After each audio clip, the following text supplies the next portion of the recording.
আমাদের সময় এবং অ্যাকচুয়ালি আমাদের পৃথিবী এই মুহূর্তে যেভাবে আছে, যে অবস্থার মধ্য দিয়ে আছে, এখানে আমাদের এই সময়গুলোর বিশেষ কোনো মূল্য আছে বলে মনে করি না। আপনারা যে 2 ঘন্টা যদি দ্বারা অনেকের কষ্ট হচ্ছে, এটা আপনাদেরকে ভোগাবে। কিভাবে ভোগাবে? দিন দুপুর 12টা বাজে যদি আপনারা কেউ টার্মিনাল এলাকায় আসেন, তাহলে সেই টের পাবেন যে পৃথিবী কিভাবে চলছে।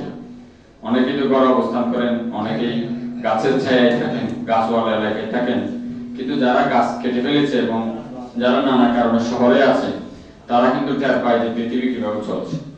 আজকে আমাদের এই মহতী উদ্যোগটা ছিল এই অঞ্চলের মানুষ এবং বিশ্বের মানুষ পানি পৃথিবীর সবচেয়ে মৌলিক উপাদান, যেটির সাথে প্রাণের সম্পর্ক। পৃথিবীর সর্বপ্রথম প্রোটোভাইরাস, যেটা মানব সভ্যতা সহ আজকের পৃথিবীর যে আপনারা প্রাণ প্রাচুর্য দেখেন, জীববৈচিত্র্য দেখেন, যে বিকশিত পৃথিবী দেখেন, এই সব প্রাণের মূল উৎস হচ্ছে পানি। এই পানি থেকেই পৃথিবী এবং অন্যান্য সকল জীববৈচিত্র্য, যেটাকে আমরা চিনি, সকলের সৃষ্টি। তো সেই পানিটাই কিন্তু শেষ হয়ে যাচ্ছে। কিভাবে শেষ হচ্ছে সেটা অনেকেই জানে না, কারণ প্রত্যেকেই যার যার জায়গা নিয়ে ব্যস্ত, প্রত্যেকেই এস্টাবলিশমেন্ট নিয়ে ব্যস্ত, প্রত্যেকেই পুঁজিবাদী সভ্যতাতে কিভাবে বেঁচে থাকবে সেসব চিন্তাগুলো নিয়ে ব্যস্ত। সেই জন্য চারপাশকে দেখা, অবলোকন করার এবং দৃষ্টিভঙ্গিগুলোকে বিকশিত করার বা বিনষ্ট করার, নতুন কোনো চিন্তা করার বা উদ্ভাবনের সেই সময় আমাদের নেই। সেই কারণেই কিন্তু আমরা পিছিয়ে আছি। কিন্তু এটা আমাদেরকে সবাইকে একদিন না একদিন এই বাস্তবতার সম্মুখীন করবে। সেই বাস্তবতার সম্মুখীন হওয়ার আগেই পৃথিবী যেন বদলে যাওয়া পৃথিবী, সেটি যেন আমাদের দেখতে না হয়, সেজন্য আজকের এই ওয়াটার কনফারেন্স।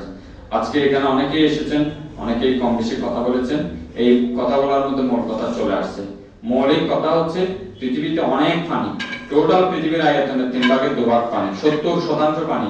এই 70% পানি কোথায় কোথায় আছে? মহাসাগরে, সাগরে, আর্কটিকে, অ্যান্টার্কটিকে, মেরু অঞ্চলে, হিমালয় বা আরো যারা বরফের পর্বতগুলো আছে, রকি আল্পস, এই সমস্ত পর্বতগুলো, গান্ধীজে, এবং মাত্র 1% পানি, এই টোটাল পানির 1% পানি পানযোগ্য পানি। এই 1% পানিকে 100 ভাগ করে তার মাত্র 29 ভাগ পানি আমরা মানে যেটাকে আমরা আমাদের অ্যাভেলেবল পানি বলি, সেই অ্যাভেলেবল পানি। এর মাত্র 2% পানি আমরা নদীতে পাই। তাহলে এই যে পানির যে অনুপাত, এটা আমরা খেয়াল করে দেখেন, পানি ছাড়া কিন্তু কোনো কিছুই চলছে না। কৃষিকাজে 70 ভাগ পানি, প্রায় 2 ভাগ পানি শিল্প খাতে, বাকি অন্যান্য যে পানিগুলো 20 ভাগ কাছাকাছি পানিগুলো মানুষ এবং অন্যান্য প্রাণীরা ব্যবহার করছে।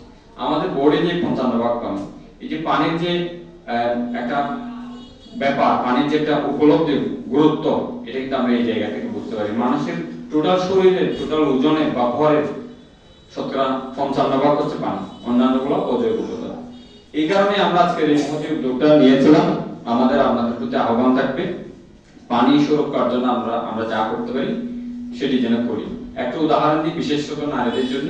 আমাদের সাতক্ষীরা, খুলনা বেল্টে 2টো উপজেলা, একটা হচ্ছে খুলনার খয়রা উপজেলা, আর একটা সাতক্ষীরার শ্যামনগর উপজেলা। মেয়েদের অনেকের বিয়ে হয় না, মেয়েদের চেহারা কালো হয়ে গেছে, চুল পড়ে গেছে, বহু মেয়েদের জরায়ুতে সংকট, বহু মেয়েদের জরায়ু ক্ষতিগ্রস্ত, অনেকের ক্যান্সার হয়েছে শুধুমাত্র লবণাক্ত পানির কারণে। লবণাক্ত পানি এবং পানির অভাবের কারণে, স্বাদু পানির অভাবের কারণে মেয়েদের যে পিরিয়ড হয়, সেই পিরিয়ডের কাপড় চোপড় ধুইতে না পারার অভাবে মেয়েরা জন্ম বিরতিকরণ পিল খেয়ে তাদের জরায়ু নষ্ট করে ফেলেছে। এই সংকটটাই পুরো বাংলাদেশের চিত্র আগামীতে হবে। বাংলাদেশ তার 40% ভাগ জমি 2050 সাল নাগাদ হারাবে, শুধুমাত্র উপকূলীয় অঞ্চলের 25টা জেলাতে লবণাক্ত পানি ঢোকার কারণে। এটার একটা অন্যতম কারণ আমরা ডিপ টিউবওয়েল দিয়ে পানি তুলে ফেলছি, লবণাক্ত পানিগুলো ইনট্রুশন হচ্ছে। এবং এই চাষাবাদের অভাব যদি হয়ে থাকে, যেমন একটা উদাহরণ দেওয়া যায়, শুধুমাত্র 1 কেজি ধানের বিপরীতে 1600 লিটার পানি দরকার হয়। এটা আমরা অবাক হয়ে যাবেন এগুলো শুনলে, এগুলো তো কখনো আমরা শুনে নিই নাই আগে। এর একটা যে 1 কেজি ধান আমরা যে প্রতি ওয়াক্তে কম বেশি 5 সদস্যের পরিবারে 1 কেজি চাল খেয়ে ফেলছি, সেই সমস্ত জায়গায় 1600 লিটার পানি দরকার। এমন কোন শিল্প কারখানা নেই, এমন কোন কারবার নেই যেখানে পানি দরকার নেই। সেই কারণেই পানি অত্যন্ত ইম্পর্টেন্ট। আমি আমাদের সবার প্রতি আহ্বান জানাবো, পানি সুরক্ষার এই মেসেজগুলো সবার কাছে ছড়িয়ে দেবেন। সিঙ্গেল ড্রপ অফ ওয়াটার, 1 ফোঁটা পানি আপনারা অপচয় করবেন না। অযুতেই পানি অপচয় করা যাবে না, গোসলে পানি অপচয় করা যাবে না, এবং পানি সংরক্ষণের যে আধারগুলো আছে সেগুলো অপচয় করা যাবে না। এবং এই যে আমরা যে প্লাস্টিক ব্যবহার করছি, যেটির কারণে আমাদের পানিগুলো ধ্বংস হয়ে যাচ্ছে, এই জায়গাগুলো থেকে যেন আমরা ব্যাক হয়ে আসতে পারি, এই আশাবাদ থাকবে। আমি কি আরেকটু বক্তব্য দিব না শেষ করব? আসছে তো আমার মনে হয় কতক্ষণ লাগবে?